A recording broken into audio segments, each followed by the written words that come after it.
Is Duncan Idaho really gone after Dune Part 1? I've read all 23 Dune books, so you don't have to. If you've only seen the movies, you watch Duncan Idaho go down fighting the Sardaukar so Paul and Jessica could escape into the desert. One of the most heroic moments in the entire film. But do you think that's really the end of Duncan's story? What I'm about to tell you is one of the biggest revelations in the later Dune books. If you don't want spoilers, scroll now. In the Dune universe, there's a technology called a gola. The Tleilaxu, the most secretive faction in the entire Imperium, can take the dead cells of a person and regrow them in biological tanks called axolotl tanks. The result is a perfect physical copy of the original person. Same body, same skills, same fighting ability, but no memories of their past life. After Duncan's sacrifice on Arrakis, the Tleilaxu recovered his body and grew a gola from his cells. They gave this gola the name Height and presented him to Paul as a gift, but it was a trap. They had programmed Height with a hidden command. When triggered,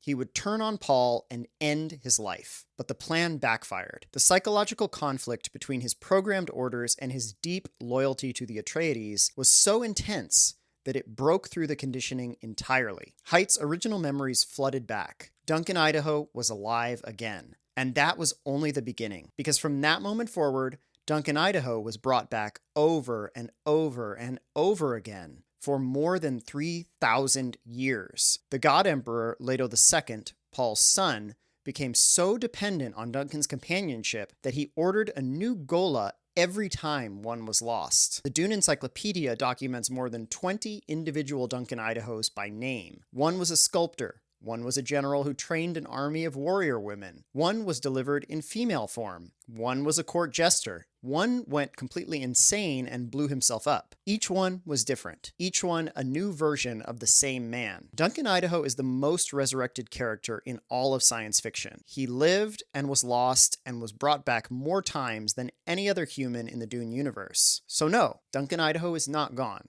He's only just getting started. Did you know about this? Tell me in the comments.